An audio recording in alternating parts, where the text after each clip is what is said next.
All right, wall fans, common sensors, social media friends, social media world, podcast consumers. Welcome to episode 61 of Go Tell to the Wall podcast. I am your host, the one and only Sean O'Rourke, and tonight we are going live with episode 61. That's right, episode 61 of Go Tell to the Wall podcast. Got a lot of fun stuff tonight. Bridget should be joining soon. We also have a couple, I don't want to call them important announcements, but we have a couple announcements that are going to occur here. So stick around, stay tuned. Hopefully the Facebook Live continues to cooperate with us. Right now it's just not cooperating. We'll see what happens as far as that goes. But we're getting into it. Episode 61, Go Tell to the Wall podcast. Don't go anywhere. Grab a beer, grab a drink, grab a cup of tea, whatever you drink, and enjoy.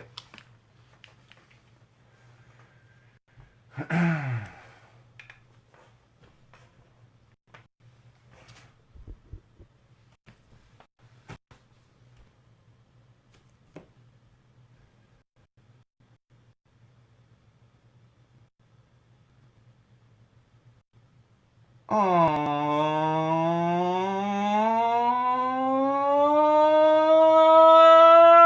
right, wall fans, common sensors, podcast consumers. Welcome to episode 61 of Go Tell the Wall podcast. I am your host, the one and only Sean O'Rourke, coming at you with episode 61. That's right, episode 61. I would like to put like a little shout out on this as far as 61 goes, but I'm not a Yankees fan, so we're not going to talk about Roger Maris. I don't even want to call it a deep cut. That's a sports cut, sports ball deep cut on some old podcast, Go Tell to the Wall podcast terms. Yeah, it's episode 61. I got a lot of good stuff tonight. Some fun stuff. Of course, lots and lots and lots of common sense. Compared to episode 60, I am actually, I don't want to say fully caught up on my sleep. I'm never fully caught up on my sleep. I have a toddler at home. But I am more caught up on my sleep than I was last week when I was going on like 2 hours sleep for like 2-3 days. So, hopefully we'll be more on the rails as opposed to off the rails tonight. But as you know, Go Tell the Wall, yeah. We never promised just being on the rails. Hey, Jen. We are live on the live feed tonight with Facebook. Still continuing the Facebook. I'm going to get into a little bit of that.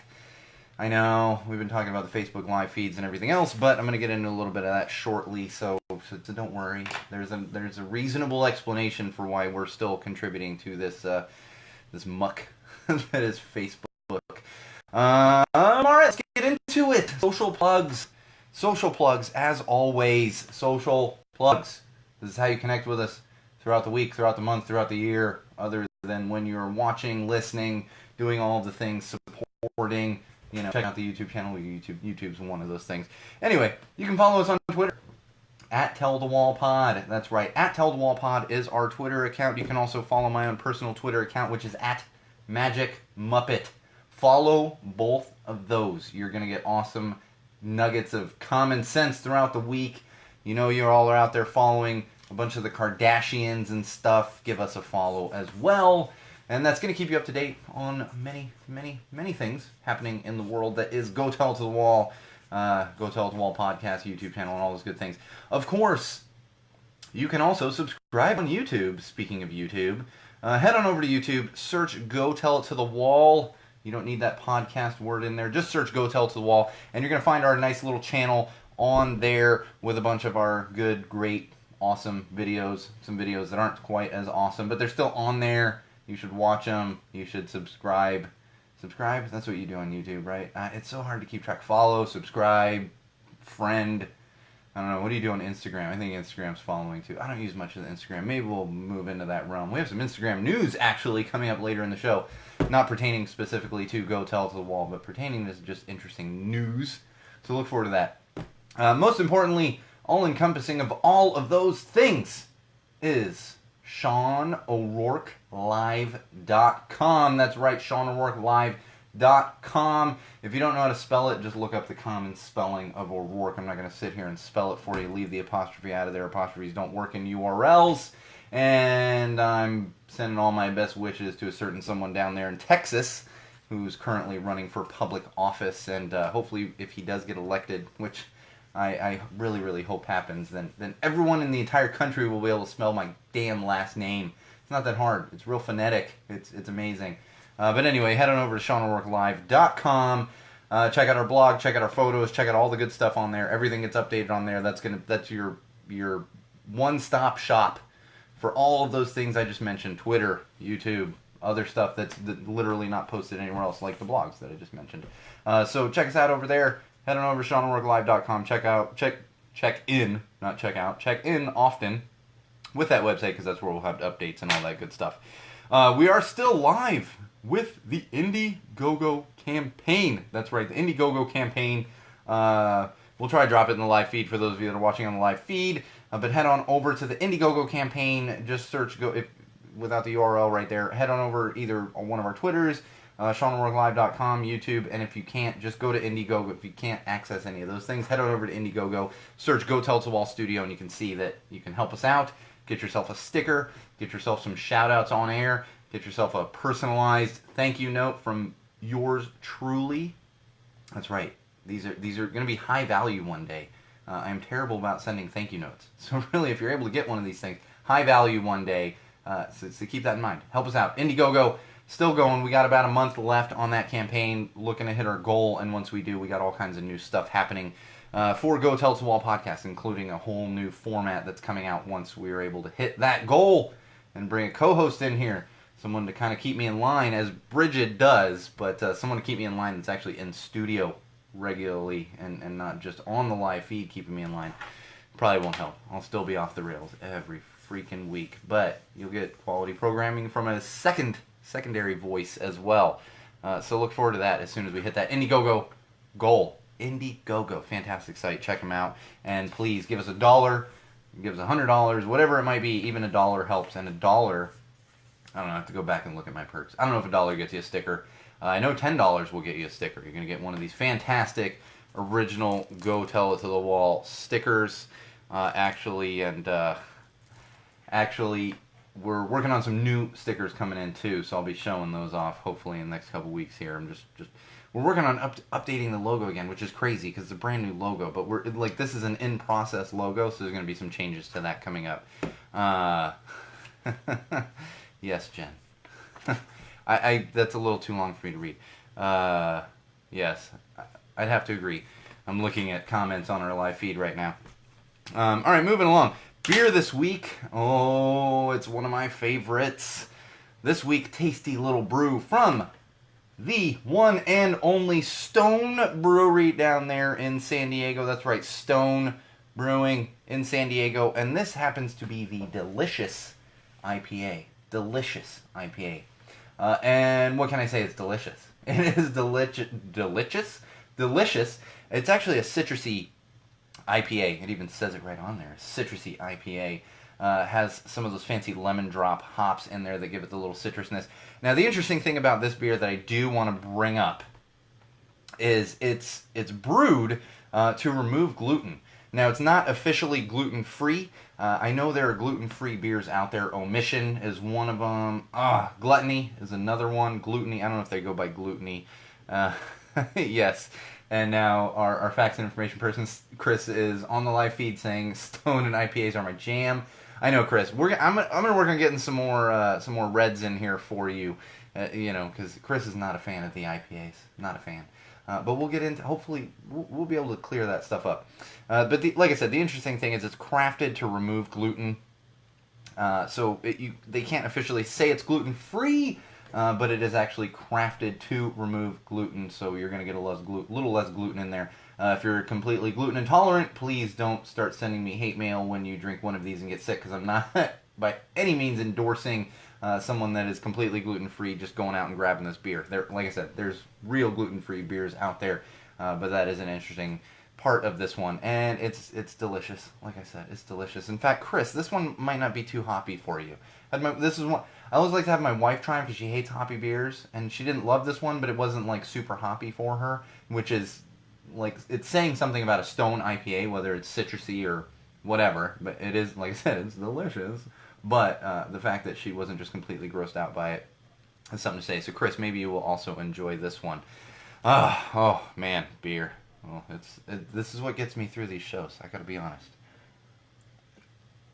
It's not really true. I can get through these without it, but I enjoy them, and I enjoy sharing great beers with all of you. Oh boy, and I'm happy to see that Bridget just jumped on. Chris is on there as well.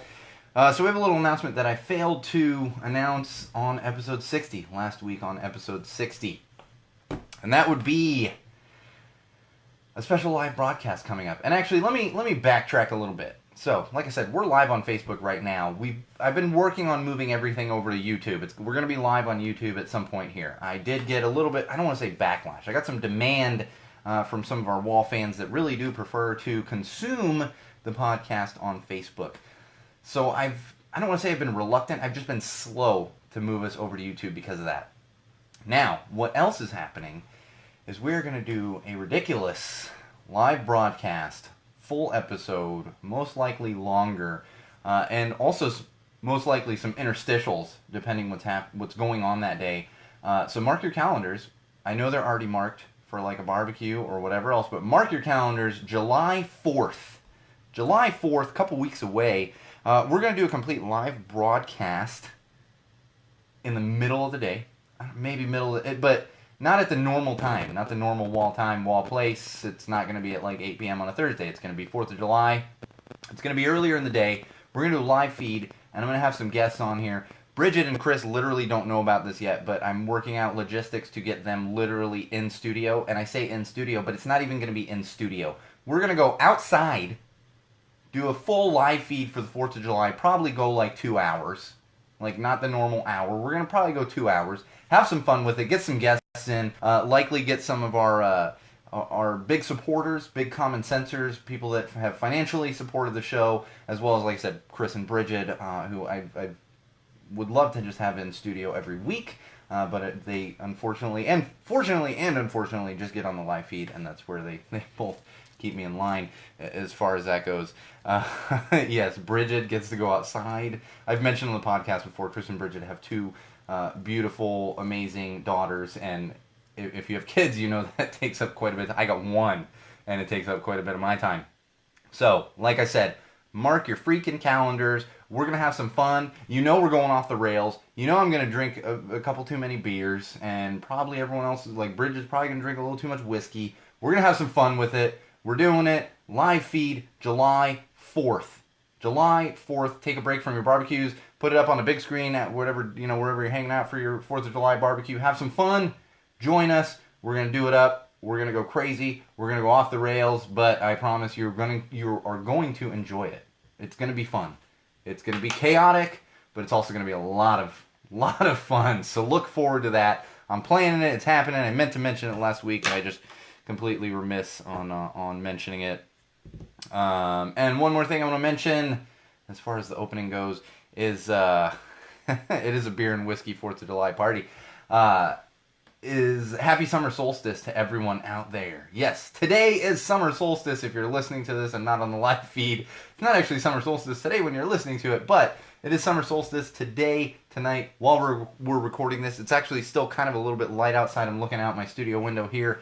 It's fine. The sun's finally going down, but it is the longest day of the year. So happy summer solstice to all of you out there. If you celebrate it, however you celebrate it. I know there's a bunch of people out at Stonehenge. And they do a big, I don't know, they do a big celebration. Nothing against it, I'm just, like, I see it come up every year, and I'm like, oh, it's the longest day of the year, like, but apparently there's all kinds of awesome celebrations and stuff, and really it's kind of the unofficial, we have the unofficial kickoff of summer, like, Memorial Day weekend, because it's May, and kind of all the kids are getting out of school, but this is kind of the day everyone's like, it's officially summer. It's officially summer solstice, and of course, Los Angeles has been cooperating, because today it was, like, 85 degrees, and not just 85 degrees. It's funny because I walked outside today, and I look at my phone, and I'm like, oh my god, it's hot. And I look at my phone, what's the temperature say? It's like 85. I'm like, feels hotter than 85, and sure enough, I click on it, it has like that feels like, feels like, feels like, you better get to that witch dance, Jen. Feels like 92, so it's actually feeling like 92 was happening today. So we're getting the heat already in in Southern California. And if you're in the South or you're like in somewhere where there's humidity and real heat, don't send me stuff. You don't know real heat. I know what real heat is. I live in California for a reason. There's a reason a few reasons, but one of the reasons I don't live in like Arizona or the South where there's crazy humidity, despite the fact that I was technically born in the South. I know, it's amazing. A little known fact. Actually, a lot of people know that. And they just don't tend to think about it because I've lived here so long. Yeah, there's a reason I don't live in those places, so don't send me stuff like you don't know what heat. I know what heat is. It's just we don't, like, this is Southern California. I want 75 degrees during the day. Give me like 68. Perfect. I take that 365 days a year. Oh, so happy summer solstice. Oh, I am so, Chris, Chris, you better still be on here. I'm so glad you're on for this one because I laughed out loud when I found this particular social trend, and then when I found this specific quote that was flying around on Twitter. Flying around? Is that even right? I don't know. Floating around, flying. Who knows? It's so anyway. Hashtag. We move on to social if you haven't figured that out. We're gonna be all over the place tonight. I'm gonna be honest. We're all over the place tonight. But you're still gonna get your awesome common sense. This would be hashtag failed TV spinoffs. Hashtag failed TV spinoffs. And I do. Speaking of spinoffs, before I get into this, because I didn't actually build this in. This happened literally like right before I came into the studio. And actually, there's two things I want to talk about. Let me backtrack a little bit. One thing would be officially today, it was greenlit by ABC, the spinoff for Roseanne. And I've talked about it on the podcast before, even if they redid Roseanne or just left her out of it, she has certain rights to the show from being one of the original creators of it. But they have worked out deals. Warner, who's a big-time producer in the TV industry, Tom, I'm blanking on his first name, but Warner, and you see his name on all kinds of stuff, worked out a deal with Roseanne Barr where she actually has no financial or creative say or attachment to the official spinoff that has been greenlit at Chris, it gets more ridiculous than that. It's officially been greenlit. She will get no money from it. Thank you, it was Tom. They did put the Con in Connors. So the spinoff's going to be called The Connors. They've ordered 10 episodes, so we'll see what happens. I'm not sure exactly. This literally just dropped. We knew it was happening, but this literally just dropped. So the Roseanne spinoff is officially happening. 10 episodes, ABC. We'll see what happens. No more Roseanne Barr. The interesting thing that I do want to bring up, because I'm happy because all of those actors, and many of those actors probably didn't necessarily need a new sitcom, but more importantly, the creatives and the crew are most likely being carried over to that spinoff. And the big backlash was Roseanne having any kind of financial attachment to the show and making money off of any kind of spinoff that they did. Anyway, they were able to eliminate her from the show. But the interesting thing I do want to bring up here is she reached a settlement with Tom Warner. She reached a settlement.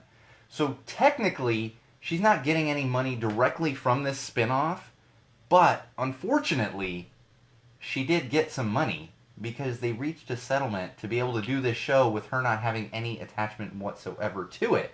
And then on top of that, she still has the rights to any kind of Roseanne spinoff that happens in the future. She still owns the complete rights to the Roseanne Connor character. So I'm kind of mixed feelings on this one. I'm glad that that crew is going to continue to have a job and everything else. And here's the thing, is even if the show is bad, I'm going to continue to watch it and do my best to push up those ratings. Because here's me being devil's advocate. If this spinoff bombs, if it bombs, like just does terrible and makes no money, there is a possibility that Roseanne Barr actually makes more money off the spinoff than the producers and the crew and all of the creatives do. Think about that, because they reached a settlement. If the show bombs and nobody makes any money, Roseanne Barr made money off the show because she had to reach a settlement so they'd be able to make this show. So keep that in mind. I'm going to push the ratings up as far as possible so that she's sitting there going, God damn it, if I wasn't such a racist fucking bigot, I would be making so much money right now. So that's what we're going to do. Oh, hey, Jeff. Jeff, do you have any more big announcements to come into the middle of my podcast tonight? Get them out of the way now. I'm just kidding. I'm not kidding. Jeff came in the middle of the podcast with a big announcement last week. If you weren't there for it, go back and listen. Anyway, so failed TV spinoffs. Speaking of spinoffs, this is a hashtag floating around on the Twitter right now, probably on all the other social platforms and whatnot. But as usual, I go scouring the Twitterverse for the funny, awesome, interesting hashtags that are happening. Scouring. I scour. I'm not going to tell you where how I don't really scour. I just have a place to go, and okay, that's a cool one. That's a cool one. Good to go. And that would be hashtag failed TV spinoffs. That's right, hashtag failed TV spinoffs. Jeff, if you were pregnant, I would probably be hearing about it through like Scientific American or something. Although you could come in with like Nina's pregnant. Anyway, hashtag failed TV spinoffs. That's right. So I went through scouring and I found some funny ones. And I was thoroughly enjoying this one. As you can figure out, these are jokes on TV spinoffs that did not make it, wouldn't make it. These aren't the real ones. I don't see a lot of Joey in here. Ooh, deep cut, deep 90s cut right there. Oh, not even 90s, early 2000s. God damn, I'm old. Oh, that's what happens. All right, so hashtag failed TV spinoffs. One of my favorites, Murder She Tweeted. Hashtag failed TV spinoffs. That would be Murder She Wrote for the millennial generation who don't have time to read articles and stuff that's actually written and just, tweeting, Twitterverse. But the one, well, and this other one, hashtag failed TV spinoffs, The Flanders, which I guarantee The Flanders has been pitched at some point. Guarantee it's been pitched at some point. Especially when they had the whole Mrs. Krabappel storyline and everything. For those of you that don't watch The Simpsons, just go watch it in syndication. Or don't watch it, because Matt Groening's kind of an ass. I don't know. But I did find that one funny. This one right here is the pièce de résistance of hashtag failed TV spinoffs. You ready, Chris? How I Met Your Third Cousin Once Removed. That's right, not How I Met Your Father. How I Met Your Third Cousin Once Removed. I would watch that spinoff. I'd watch it. I've always wondered how my friends met their third cousin once removed. I'm pretty sure I've actually met some of my third cousins once removed. I have big families, big families. All right, I want to move along, but I want to get a little serious here for a second. And I'm going to get tangented here. I want to bring up something else, and it's just popping up everywhere I look. This would be hashtag families belong together. Hashtag families belong together. I'm not laughing at the hashtag. I'm laughing at the live feed. This one's been really hitting me hard for quite a while. In fact, my wife and I donated to one of the GoFundMes that were floating around. I believe it was specifically for legal funds for these families that are being separated down there at the border. It really hits close to home with me. In fact, I was fortunate enough to celebrate this past Sunday with my toddler, my young daughter, for Father's Day. And many of these young girls were not. Now, young girls and boys. It's not just the girls. I said girls in my head because I have a young girl. Now I realize and somebody can correct me here. I don't know that it was Father's Day in Mexico this past Sunday. They actually have a different Mother's Day. I do know that for a fact. I'm not sure on Father's Day. But the bottom line is, I was fortunate enough to be able to hang out with my daughter, hold my daughter, laugh with my daughter. And there's many fathers and mothers out there that aren't able to do that right now. And yeah, I'm a little late to the game talking about that on the podcast, simply because we had to talk about the NRA and the attachment to everything else last week. And it has been, I don't even want to say fortunately, changed a little bit with the Orange Menace signing whatever he signed. I encourage anyone out there to go read it into detail. Read it in detail. I'm not going to get into all the details on it. We're still fighting a ridiculous fight here. We are. So I encourage you, please use the hashtag #FamiliesBelongTogether. Continue to use that. Because we've seen where action can happen here through the power of social media. And obviously the Orange Menace was pressured to an extent because of the public outcry. And as much as I joke about social media and the ridiculousness that happens on social media, we talk about these funny hashtags and everything else, it has given a voice to the masses. A voice that wasn't there before. That didn't exist when I was younger. It didn't. The only way to have that voice was to go out and protest.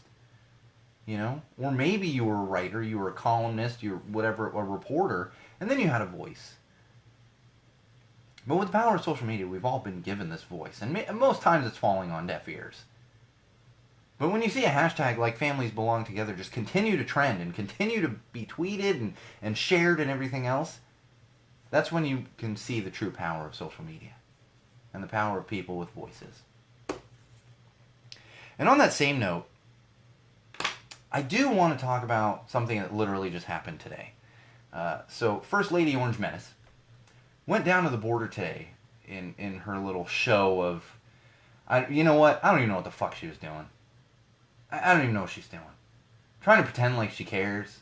Trying to pretend like the administration gives a shit. They don't. She went to a facility that didn't even have a lot of kids in it. This is a facility that's been around for a while. This is not a new one. This isn't one of the internment camps, the concentration camps that's being built for these kids that are separated from their parents. It's not. But the story today was a jacket she was wearing. You know? And on the back of this jacket that she got, the back of this jacket that she was wearing said, I don't care, do you? And here's the thing, is everyone went crazy today. Said, what is she wearing? This is crazy. Is this subliminal? You know, is it just fashion? Whatever it is. And here's the thing with this administration that we all need to keep in mind. All of us, every single one of you out there in this country need to keep this in mind. Anytime something silly like this happens, the First Lady wearing a stupid jacket, everyone freaks out about it. And you know what happens? This administration, they come in the background and they start passing other shit. They're doing other stuff while we're focusing on a stupid jacket. A jacket. Is it insensitive and tone deaf? Hell yeah. Is it important in the grand scheme of things? Nope. Not at all. It's not at all important in the grand scheme of things. So keep that in mind. Whenever you see this news coming out, there are more important things to deal with. There are more important things to tackle, to make our voices heard on, than a stupid jacket. My mother used to tell me something. She still tells it to me when I talk to her now and then. There's a saying, don't sweat the small things. And I realize there's a lot of stuff happening right here, and we need to be sweating a lot of it, because this son of a bitch in the White House is just constantly doing things. Constantly trying to make his life better while making everyone else's life worse. But don't sweat the small stuff in the fact that there are much bigger things to be worrying about right now. Much bigger things than a silly jacket. So please keep that in mind. Wall fans, common sensors, because common sense says jacket's not important. It's not. Tone deaf and insensitive? Yeah. Important? No. It's not. Alright, moving along. Apparently today is hashtag National Selfie Day. That's right. Hashtag National Selfie Day. Because we need a day for this. For something that everyone just does every freaking day. Kardashians posting selfies every 5 minutes. Like, I don't understand why we needed a hashtag. I don't. I'm not a fan of the selfie. I'm just not. You know, if you got to take a selfie because you're in a really exotic location or something, no one else is, that's fine. You know, I never take them. The only time I ever take them is me and my daughter, and there's no, like, literally I'm at home with my daughter and there's nobody else to take a photo. Maybe I'll take a selfie then. But really, we need to calm down on the selfies. We don't need a hashtag National Selfie Day. And of course, it has a hashtag on there. But I do want to share something with you, Wall fans, common sensors. I believe I shared this on a social platform years and years ago. There was a time when I was a fan of the selfie. There was a time where the selfie was not you on your phone and then you're able to edit it and do all this other crap. It was pure, unadulterated joy, sadness, emotion, whatever that emotion might be, when you had to take it with a real camera. So, I do have one selfie that I still to this day consider epic. This was taken in the 90s. In the 90s.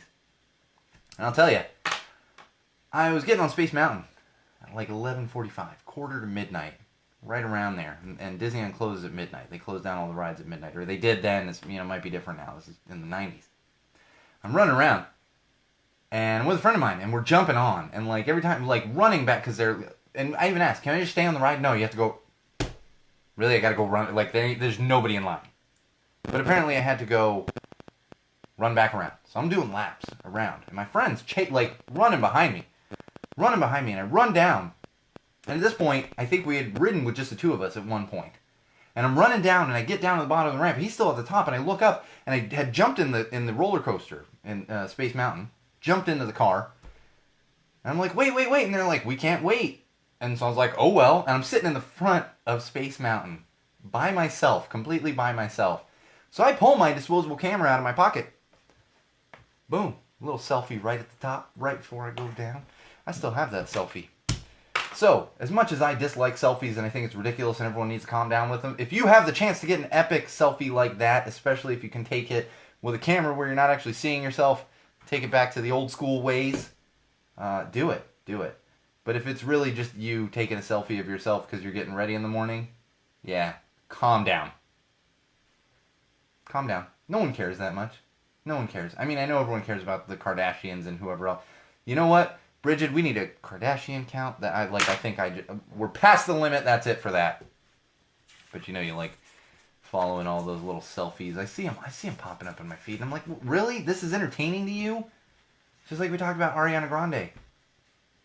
What was that? A flower or something? I don't know. I don't even care. Ugh. Ugh. Ugh. All right, let's move along. Let's move along. Oh, so there's an account. I put this in social. There's an account floating around right now, and it's kind of ridiculous, and everyone's really just getting on them about it. But apparently, this account. I've been watching too much Sesame Street. This account on Twitter is at RM The Last Jedi. And the RM stands for Remake The Last Jedi. So apparently there is an account going around where they are insisting on remaking The Last Jedi. And from what I can see, it's basically because these are sexist people that don't want females in their Jedi films.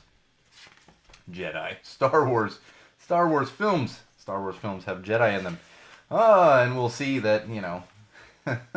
Clearly some stuff's been happening, because as we move on to TV, film, and books, we have some news out of Lucasfilm and Disney. That's right. Some news just dropping today. Fresh news. Fresh news.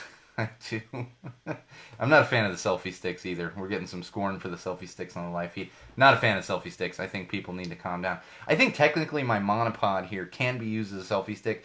Technically these live feeds do get recorded on what could be considered a selfie stick, but it's not one of those official ones where you have a button at the bottom and you're able to take selfies. It's just a monopod. I think it has a handle, so I think people could use it as a selfie stick if you so please, but I do not do that. Unless you consider, I mean, we're recording. No, let's not get crazy. Anyway, Disney and Lucasfilm today announced that they are no longer going to make standalone films. No more standalone films for Star Wars. That's right. So Solo came out, and I don't want to say it bombed, because it didn't bomb. It did well enough at the box office. Problem was, it was like a $400 million budget, and they basically broke even on it.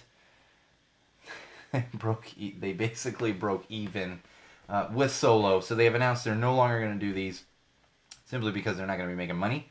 And I think a lot of this is due to just oversaturation. You know, I actually still have yet to see The Last Jedi. I already know everything that happens because everyone on social media just loves to spoil the hell out of everything. So I already know what happens. I haven't seen it yet. But that thing just came out like back around Christmas time. Like we're only a few months removed from The Last Jedi before Solo came out. So I think there's just too much saturation within the marketplace here. Rogue One did really well, which was kind of a standalone movie, but a little different, I guess, from Solo and everything else. It's definitely overplayed. That's what it is. It's oversaturation. It's overplayed, and there's no desire for a new Star Wars movie when you have like 3 months between Star Wars movies. There just isn't, you know. And anyone out there that's like, you know, well, Star Wars is Star Wars. Everyone wants Star Wars. Blah blah blah. I can point out the prequels. Those are really obvious. I don't hate the prequels as much as most people do. But more importantly, as far as market saturation, Star Wars Christmas Special. So we always got to keep that in mind. Lucasfilm, Star Wars. I'm kind of happy they're not going to do these standalone films. As much as I would have loved to see Donald Glover starring in a Star Wars film, I don't even know how he was in Solo, because it'll probably be like 2 years before I see Solo. Unless it's something my toddler can watch, and probably get a couple years till she can actually watch it too. Alright. So no more standalones. I think people are going to be disappointed. But I think it's going to make it all that much more special. You know? That's the thing. Like, we all love, like, just use an example off the top of my head, like filet mignon. It's a fantastic cut of steak. I apologize if you're not a meat eater. I'm a meat eater. I love steak. I don't eat it that often, but I do enjoy a good steak. Now, if you have filet mignon every day, or like every week, you probably get a little tired of it. And that's what's happening here with all the Star Wars films. So, no more of those. I'm sure we'll still get. We'll see what happens with episode 10. Oh, that's good to know. Donald Glover killed it in Solo, apparently.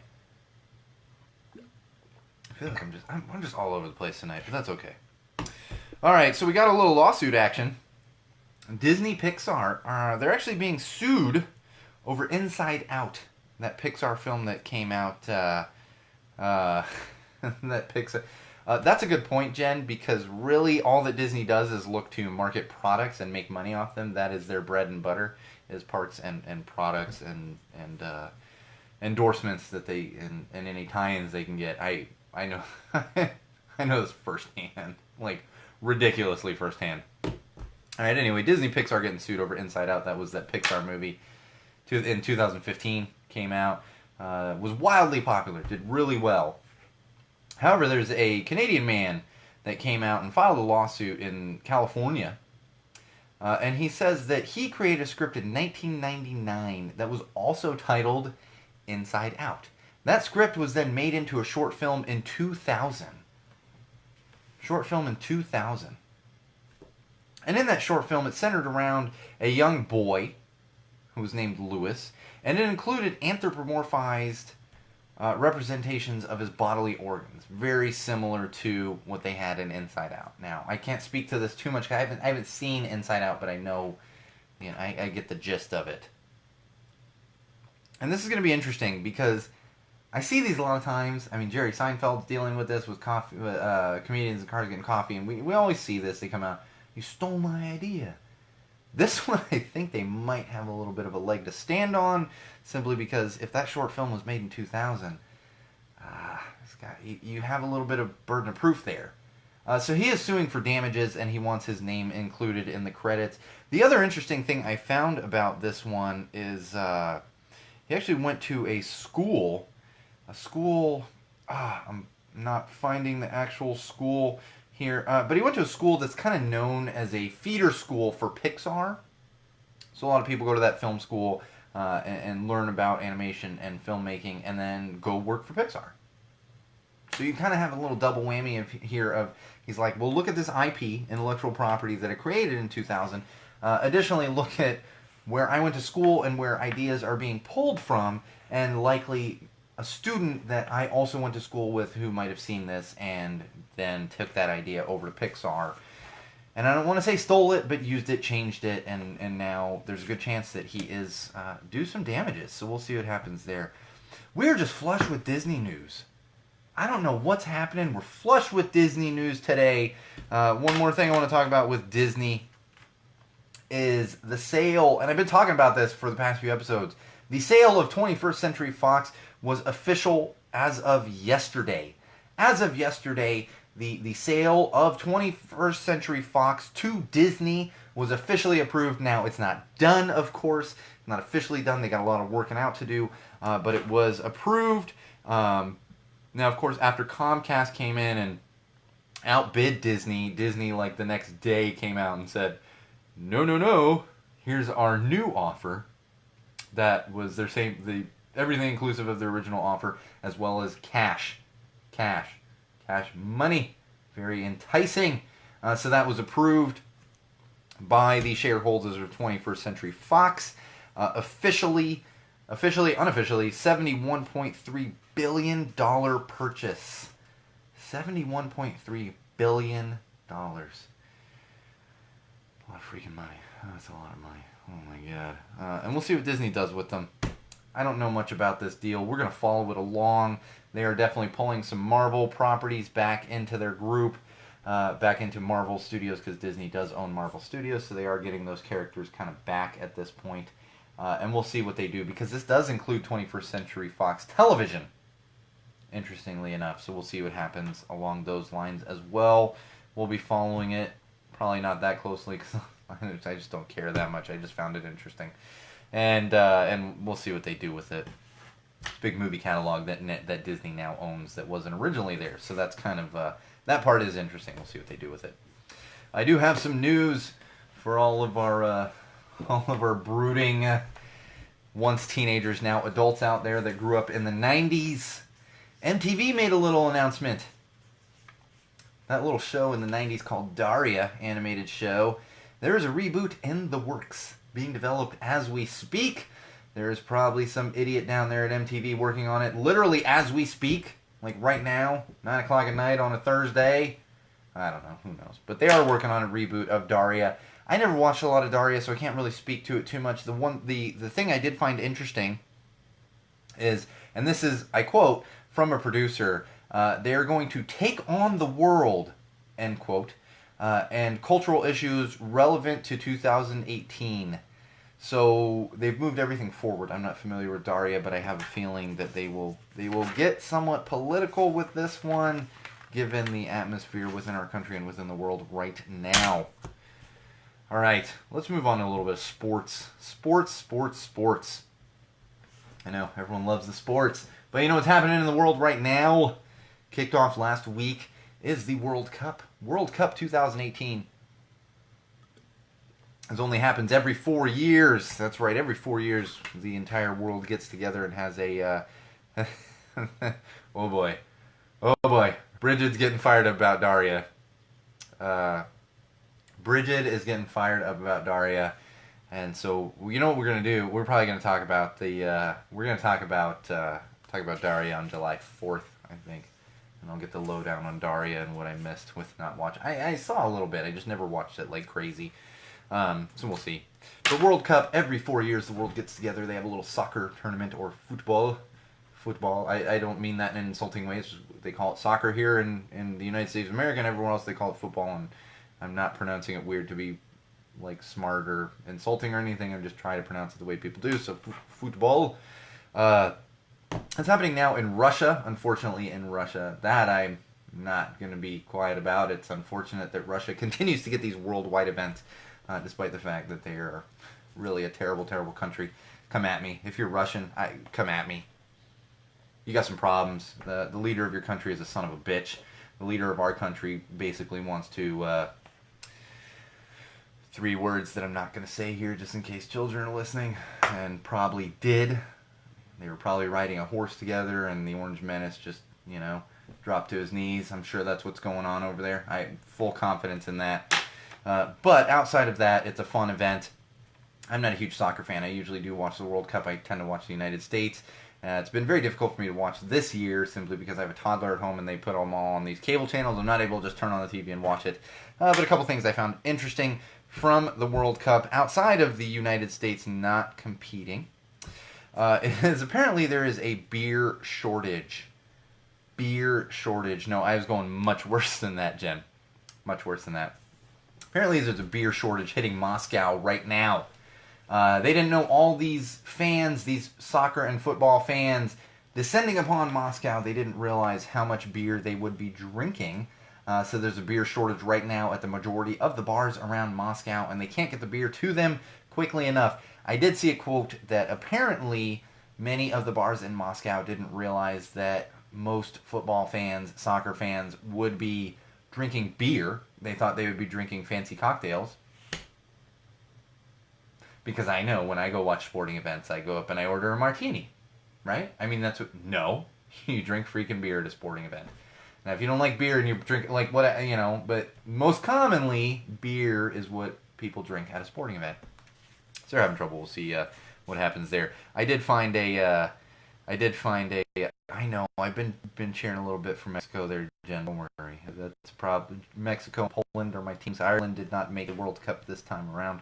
I did find an interesting one that apparently, if you're familiar with soccer or football, you'll appreciate this one. But apparently, there was a thing going around on social media where a man asked his girlfriend to send him text updates about what was happening in one of the games.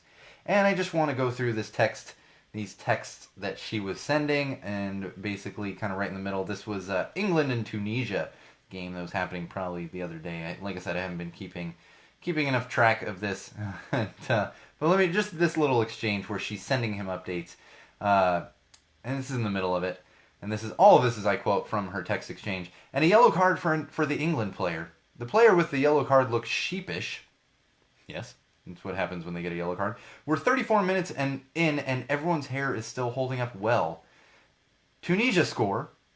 Free kick for England. This time, this is where it gets funny. This time, an Englishman received a light tap and fell down violently. There was a huge missed opportunity there for England. A Tunisian man is on the floor. Looks like he got hit in the hair. The referee is uninterested. The man with the injured hair is not pleased. So, this is funny if you've ever followed soccer or football. There's a lot of flopping going on where people, like, guys kind of take a dive and they're like, he tripped me! Yeah, a lot of that happening. So I found that very amusing. But enjoy the World Cup, all of you out there, if that's your thing. I'm going to try to watch a little bit of it in between taking care of the kid and getting stuff done in the studio. All right, we got a little more sports news here. This one I found funny, then not funny, but then funny when I realized the person's reaction to it. So the Phillie Phanatic, if you're not familiar with the Phillie Phanatic, the Philadelphia Phillies baseball team, they have a mascot called the Philadelphia Phanatic. That's the thing, is even if you've never watched baseball, you've probably seen this mascot. He is like, it's the most recognizable mascot in baseball, like by far. And I will sit here as a Red Sox fan, big fan of Wally the Green Monster. I will give it to the Phillies that he is probably the most recognizable mascot out there. Well, during games, fireworks going off outside. We're going to have lots of fireworks. That's going to be the fun on 4th of July, too. It's just all kinds of random fireworks here in Highland Park, California. Apparently, in Philadelphia, they have a hot dog cannon. And the Phillie Phanatic, between innings, rides out onto the baseball field and starts shooting free hot dogs into the crowd. Shooting free hot dogs. And while he was doing this recently at a game, a woman was hit in the face by a hot dog. Really, like right in the eye by one of these hot dogs. And you might say, well, it's a hot dog. You know, how crazy is that? But keep in mind, this is shot out of a cannon so that it's able to reach the crowd. This is similar to any of those t-shirt cannons that you see, you know, God, I always want to say market. It's my marketing mind coming in that you see out in the world, these t-shirt cannons. But on top of that, in order to keep the hot dogs together, like so that they can fly to a fan and that fan can eat it, it's duct tape. Yeah, duct taped. Shout out to duct tape, just getting everywhere duct tape. And she actually ended up with an eye injury. It hit her in the eye. She ended up with an eye injury. Small eye. I mean, nothing. She's not going to lose her eye or anything like that. But did end up with an eye injury. And she was actually a great sport about it. That's why, like, I read this and I was like, oh my god, someone got hit by a... Like, that's kind of funny. And I went, oh my god, someone got hurt. Isn't that funny? And then I read further, and she was a really good sport about it. She happens to be a Phillies fan. And one of the news outlets asked her if she was going to bring up a lawsuit. And she's like, no. You know, you expect, and she did say, and I quote, you expect to see a baseball coming at you while you're at a baseball game, but a hot dog, not as much. Yeah. So we can laugh about it. She's okay. She's a Phillies fan. It'll be something to tell her kids and grandkids about, whatever else, her friends, whoever else. I'm sure she lives in Philly. It's fantastic. This actually reminds me, I have a friend, Mikey Harriman. I'm just now remembering this one. The fantastic host of HaitiCast. Down there, spreading the goodness in Haiti. Talked about him many times. We promoted one of his GoFundMes when his house was completely destroyed by a hurricane. I know Dodger Dogs is a little bigger. And so what he used to do when we were in our younger days, he would take a trip every summer, and he would take a road trip, and he would go to as many baseball stadiums as he could. Years and years ago, back in the 90s, he was in Colorado to see the San Diego Padres play the Colorado Rockies. And he's sitting there watching batting practice, not paying attention. Former Padre Bubba Trammell, never forget his name, Bubba Trammell, broke his bat. That's right, bat. Not baseball, bat. Broke his bat. That piece of the bat came flying at my friend Mikey, hit him in the face, right in the eye, hit him in the face. On top of that, Mikey is a glasses wearer, still is to this day. Hit him in the glasses.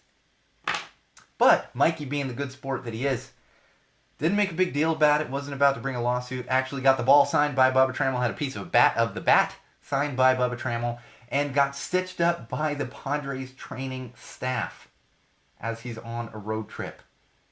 So yes, that just reminded me of that fantastic story. But as Chris said, you do need to be paying attention. You absolutely need to be paying attention at a baseball game, at a hockey, really at anything, but especially a baseball or hockey game. Because a hockey puck or baseball is going to hurt a lot when it hits you in the face. So basketball, football is not going to hurt as much. A football thrown by an elite quarterback might hurt a lot, but not going to. Baseball, like it happens. Baseball, hockey pucks. Deep cut to Ross on Friends, like first season of Friends. Yeah, yeah. Who's going to recognize that one? All right, let's get into some of this tech stuff. So, I've got a lot of tech. We're going to see how much time we have to get through everything. We've just been all over the place this week. I warned everyone that's how it was going to be this week. I'm kind of building up to July 4th crazy live broadcast. Well, look forward to that. But TechCrunch, they're a fantastic. That is a good point, Chris. The goal of baseball is literally to knock the ball into the crowd. It kind of is, because even if you're trying to foul one off, you're basically trying to hit one into the crowd. And I'm a big fan of badminton. Nobody's getting hurt with a. It's the funniest word for the item that you use to hit back and forth. Shuttlecock. Like, just fun. It's just funny. My 13-year-old is showing. It's just funny, and I can play some badminton all day. So TechCrunch, fantastic website. This is a way to stay up on tech stuff. Like that's the way I tend to get a lot of our stories, stuff we talk about from TechCrunch. It's fantastic if you're not familiar with them. They do a thing every year. It's called Bag Week. Bag Week. So this is Bag Week 2018. And I'm not going to get into what they were talking about specifically for this article. But this is one that I always talk to people about. And I get questions. I'm not like people are emailing me through the website, but I get questions about people because I'm a bag guy. I like a nice bag. I'm not walking around carrying a purse, Not that there's any. If you want to carry a purse, that's fine. Woman, man, boy, girl, whatever. That's fine. I do. But I like to carry my stuff around in a backpack, briefcase, whatever it might be. It depends on the situation. And people always ask me about bags. I'm like, well, where'd you get that bag? Blah, blah. What's the best bag to get?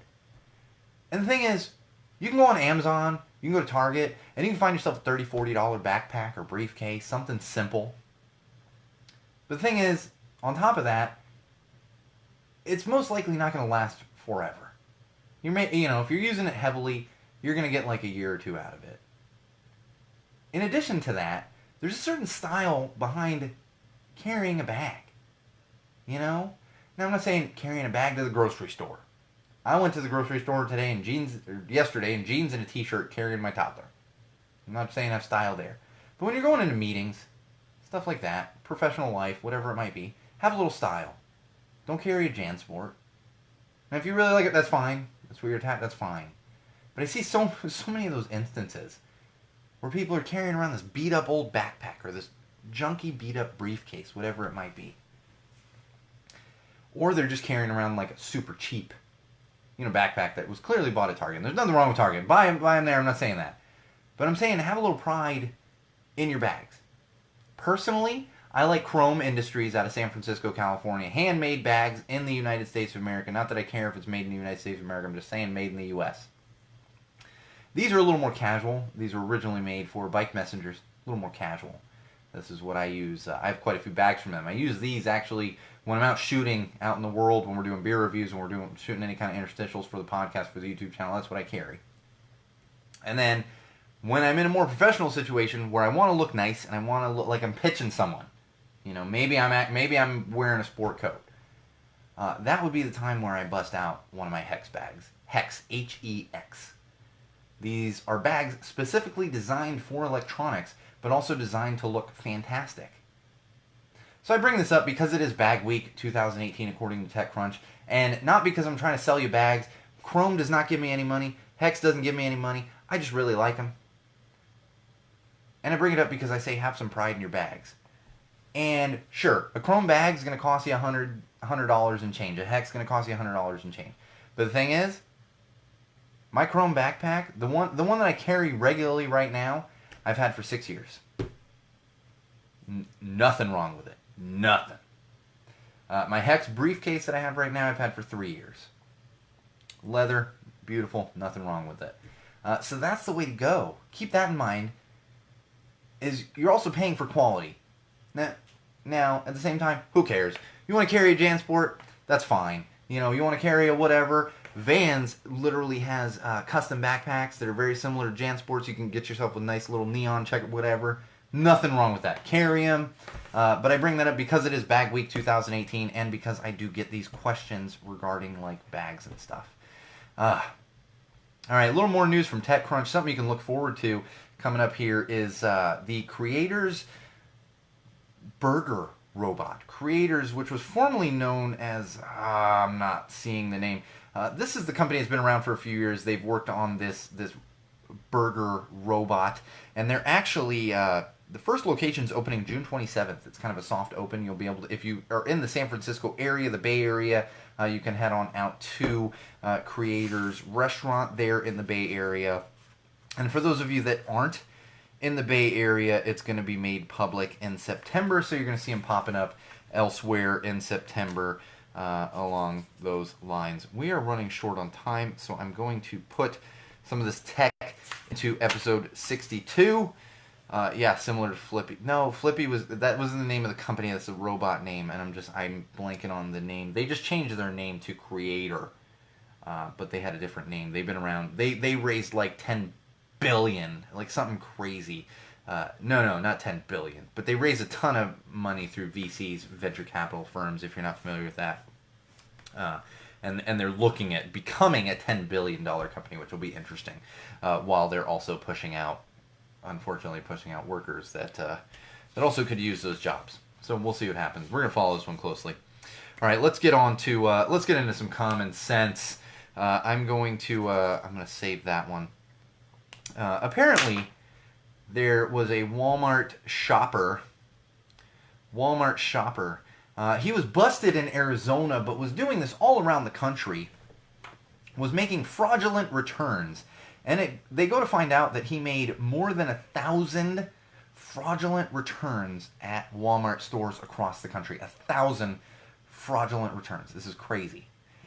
And the value of those returns, basically what he defrauded Walmart of, they're saying adds up to $1.3 million. $1.3 million from fraudulent returns to Walmart. He was, of course, arrested in Yuma, Arizona while trying to return a computer, and the employees realized that he had removed all of the insides from the computer and was trying to return just like the shell of the computer. So, yeah, crime doesn't pay. They're going to catch up with you.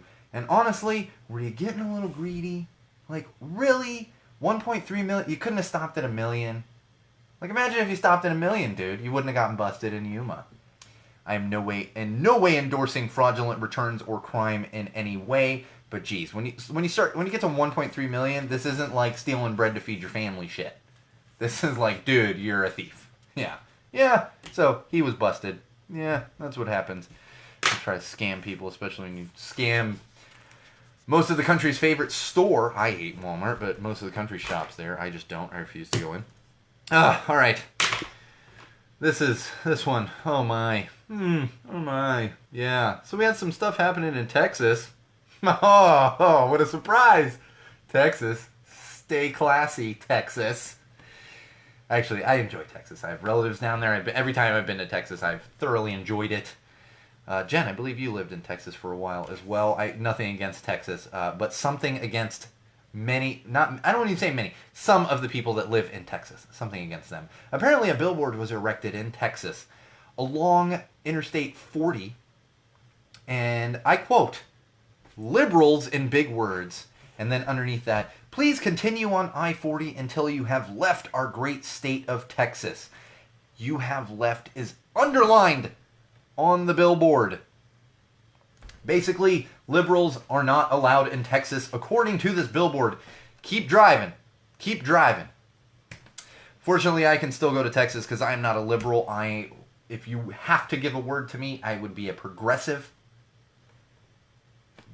Texas, do you need to update your billboard? Yeah. Liberals and progressives? Yeah. Here's the thing. This is completely hateful. And like I said, I enjoy Texas. I make jokes about the South and Texas and whatever else, in a joking manner. There are plenty of liberals that live in Texas. Austin is like a liberal enclave. It's basically a bunch of hippies playing music and having fun. I'm exaggerating, but that's what's happening there. In fact, I know liberals that live in Texas. I know progressives that live in Texas. But the thing is, there are people that are so close-minded that they think it's okay for this billboard to go up. And not only someone that purchased this billboard and paid to have this billboard up, but the company that put this billboard up. Now, apparently the billboard is going to be removed. But here's the bottom line with this, is I always joke about the South and everything else. I don't stand here in California yelling at conservatives and Republicans to get out, hate-filled bigots to get out. I don't. That doesn't happen here in California. In fact, if that happened in California, what we'd have to do is erect a gigantic one of these billboards right down there in Long Beach, right where Orange County hits Long Beach and you start getting into LA County. Stay the fuck down there. Yeah. But we don't do that. We don't do that. Because it's not black and white. It's not black and white, wall fans, common sensors. We know that. You can be a conservative and a Republican and still have common sense. You can be a liberal and progressive, as much as everyone likes to get on me about stuff. You hate the military, you hate America, blah, blah, blah, blah, blah. You can be a liberal and still be a jackass. It's not black and white. This is why I'm not a liberal. This is why I'm not a Democrat. I'm not a Republican. I'm not a conservative. I'm a registered independent. Because I don't like being told how to think. I don't like being told how to vote. I just don't like it. You know what? Common sense says that no one should like it. Now, I'm all about the blue wave because that's going to get these hateful people pushed out of office. Beto O'Rourke down there in Texas is a Democrat, and I will be voting for him. Or I'm not voting for him, I will be supporting him. I can't vote for him. I don't live in El Paso, but I have been supporting him in any way that I can. And so we're going to continue that. So it's not black and white. It's just not. And the thing is, as much as we can joke about Texas and everything else, you know, this isn't a state's fault. This is a couple hateful people, ignorant people that are putting this billboard up. So I'm not holding it against Texas, but I will say, stay classy, Texas. And can you imagine if we started putting these billboards up in California? Oh God. Oh, be Cal exit time. I'm not in favor of Cal exit. Everyone calm down on that. All right, let's get through these last couple common sense things real quick. Apparently, there's an airline called Silver Airways. Who knows? Who knew? I won't be getting on that airline because I've never even heard of them. They got in some hot water this past week. Apparently, a couple of passengers, a husband and wife, saw fit to film the couple behind them, in the row behind them, who proceeded to have sex in the row behind them. That's right, they were having sex in the row behind them. And were caught on film. Caught on tape. Caught on digital doing this. Now, of course, most of the plane didn't notice, and this couple that filmed them really just wanted to get some clicks on Twitter, because I did some digging and saw. And I'm not even positive that this is, like, full on what's going on. Because if you look at, like, if you watch the video, I've watched the damn video. It's basically what you would see in a club in Hollywood on a given Friday or Saturday night. It is. This is what you would see in Hollywood. Because I don't see naked people. I don't see actual, like, penetration. I'm not saying they're not having sex, but essentially they could just be grinding on each other and dancing while sitting down. This is, like, literally what could be happening here. So I don't know, but Silver Airlines, take care of your passengers. And this is definitely not an isolated incident. It's becoming way too common. And I think it's not that I don't think it's becoming more common. It's just, this has been happening since, like, the Mile High Club existed and people were joking about it and everything else. It's just now we have phones to record it. Just like the dude that pulled his, thing out and started doing things. Peeing on the seat in front of him. Yeah. All right. All right, two more things and we're going to finish up for the week. So apparently, I need to sip a beer for this one. We're getting some more news from the G7 summit up there in Canada, where the Orange Menace embarrassed the living shit out of himself and our entire country. And you know that little meme picture that was going around with Angela Merkel looking at Trump, and Trump sitting with his hands folded, and Macron and a whole bunch of other of the G7 leaders were all standing there looking at Trump. Apparently they were trying to get him to sign a particular document that the entire, what was G8 at one time, now G7, the entire summit signs every time. And he didn't want to sign it. And finally they convinced him to sign it. So he signed it hastily. In his way, I'm sure he did just like that too. So he signs it, and he stands up, he reaches in his pocket, and he pulls out some Starburst, and he throws the Starburst down on the table there, and he looks at Angela Merkel, and he says, and I quote, "Don't say I never gave you anything," end quote. This is the supposed leader of our country, ladies and gentlemen, wall fans, common sensors, acting like a fucking petulant child once again. I mean, who does that? Who does that? That's something you see on a shitty sitcom, and you know right away, well, that's the asshole of the show. Who does that? Well, let me tell you, wall fans, common sensors, it gets even worse because his former campaign manager, Corey Lewandowski, I'm ashamed that he's a Polak. Ashamed. I assume he's Polak. Lewandowski. He was doing a little segment on Fox News last week, or beginning of this week, I can't remember exactly. It's where they put him up and they debate with other people. And someone had asked him about, or someone was asked about a 10-year-old girl with Down syndrome who was separated from her parents at the border. As soon as those words were muttered, this son of a bitch, Corey, decided, and of course he's named Corey. I'm not even going to backtrack on that one. Your name's Corey, you know you're getting in some trouble. Look at the Coreys from the 80s. Yeah, you know you're getting in some trouble. So of course, as soon as those words are muttered, he looks over and he goes, womp womp. Trivializing not only the plight of what these families are going through, but trivializing Down syndrome. We don't do that. I know our supposed president, the Orange Menace, has done that. We don't do that. Do better. Do better than that, because that's extremely offensive. And I hope this son of a bitch just gets mocked every time he walks anywhere. Mocked. And I don't endorse violence, but if someone wants to punch the living shit out of him, you're not gonna get some flack from me. I'm not endorsing it. You're not gonna get some flack from me, because this son of a bitch is a hateful person. And nobody, I don't care what you think of those people. The people that are crossing the border, the families. I don't care what you think. That is incredibly insensitive, and you're trivializing mental illness. And we don't do that here at Go Tell It to the Wall podcast. We're proponents of mental health awareness. And the fact that you're making fun of a young girl with Down syndrome. Making fun of her. And of course he backtracked on it. I was womp-womping the Democrat. No. Have some fucking class, you piece of shit. Have some class. I'm so sick of this stuff in our country. I'm so sick of this stuff in our world. And then we just move on to the next thing. A stupid jacket. Because this stuff is happening every goddamn day. Every day we gotta deal with this hatred, and I'm so sick of it, I'm done. And if you're sick of it too, continue listening and spread this word and get this son of a bitch just constantly berated. Corey Lewandowski.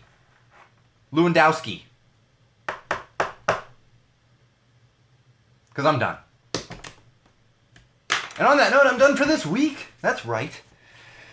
Don't forget to follow us on Twitter at TellTheWallPod and at Magic Muppet. That's right. I skipped some stories we'll get into next week. We'll have some more news on our live feeds coming up next week, so stay tuned for that. Of course, head on over to SeanO'RourkeLive.com. That's going to give you all the updates. And please, everyone out there, support our Indiegogo. That's right, Indiegogo campaign live right now. We're looking just to get some new equipment in the studio and bring in another host for a whole new format. So please hit us up on the Indiegogo. Every dollar counts. Get yourself a nice little Go Tell It to the Wall sticker. Get yourself an on-air shout-out, whatever it might be. And of course, subscribe on YouTube. Just search Go Tell It to the Wall, and you can find us on YouTube. This has been episode 61. I have to look up at my whiteboard. Yes, 61 of Go Tell It to the Wall podcast. I am your host, the one and only Sean O'Rourke. We will be back next week. Same wall place, same wall time. And remember, wall fans, common sensors, social media friends, podcast consumers, no matter where you are, no matter who you're with, no matter why you're doing it, no matter what that thing is you are doing, always use common sense.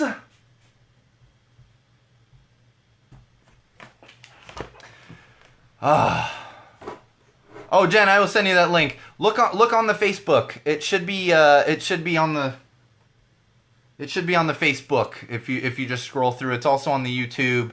Should be on SeanO'RourkeLive.com. I'm having trouble keeping track. Like, there's so many platforms. That's why I'm trying not to do much more Facebook. Not only because it's terrible, but just because there's just too much stuff to keep track of. That's the main thing with Facebook and their algorithm and having these multiple platforms. But I'll share it again. So keep an eye out for that. And thanks everyone for tuning in. We had quite a few people popping in and out.